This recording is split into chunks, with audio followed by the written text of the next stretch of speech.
Arrivo a Treviso non dalla stazione e neanche dall'autostrada, ma direttamente dal Circolo Canottieri Sile. Ce l'ho fatta!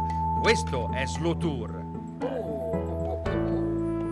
Per caso, Francesco. Ciao! Lui qua è di casa, campione mondiale di canottaggio. Eh sì, questa è la società dove mi alleno sempre. Trevigiano Doc. Trevigiano Doc. Mi porti in giro per Treviso? Io non so nulla, sono il classico proprio turista molto per caso a Treviso e so che è una bellissima città. Va bene, facciamo un giretto a vedere le bellezze di questa città. Tu come ti muovi? Io in bicicletta. Ecco, io invece ho il Segway, questa moderna biga praticamente, e quindi è comodissima per il turista pigro, è una roba, allora guarda, si fa così e così. Se prendi la bicicletta andiamo. Ok, prendo la bici e andiamo.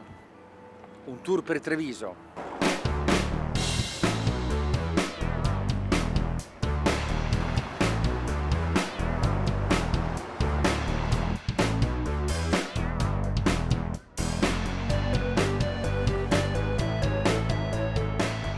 Francesco, dove siamo qua? Qua siamo nella zona dei quartieri latini dove c'è l'università e si può ammirare... Quartiere latino, Sì. come Parigi.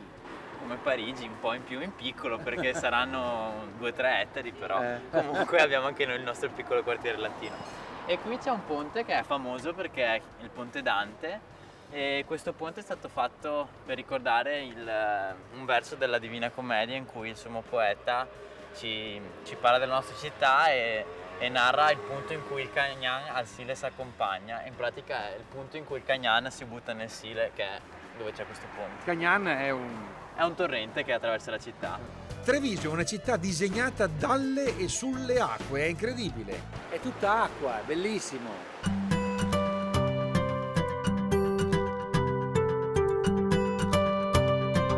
Ma questo è un quartiere nuovo, ma mi sembra un quartiere vivo qua. Cosa c'è qua? Cos'è? Qui siamo proprio all'interno dei quartieri latini, c'è tutto, c'è una zona commerciale con tutti i negozi e siamo proprio dietro all'università e qui i ragazzi vengono dopo aver studiato nell'aula studio, dopo aver finito le lezioni. Guarda, qui Treviso Europa. Sì. No, davvero, a parte tutto. Poi sono case recuperate, no? Qui Sì, siamo nel sì, centro sono storico. tutte case storiche, ristrutturate e riportate a nuovo. E di qua dove andiamo adesso?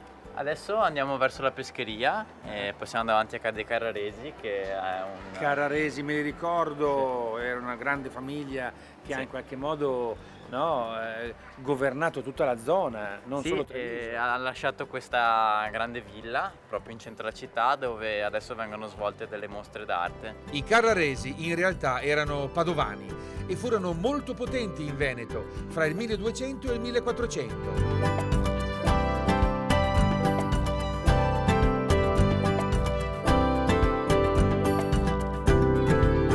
L'isola di pescheria dove arriva tutto il pesce a Treviso e viene venduto ai vari ristoratori o alle persone che vengono qui a comprarlo. Peccato siamo fuori orario, ma è bellissimo.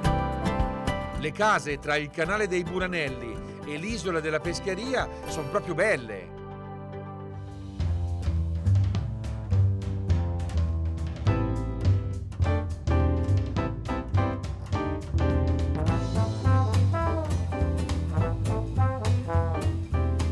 Questa è la fontana delle tette, appunto. Questo si capisce. Come dicevo, nel Medioevo, durante le feste della città, invece di far uscire acqua dai seni della fontana, usciva del vino. Beh, come facevano, dai, davvero? Sì, e infatti per bere da questa fontana tappa un seno e beve dall'altro. Ah, quindi questo è il rito della trevigianità. Sì. Devo bere dalla tetta, stoppando quella là, ma pensando che sia vino.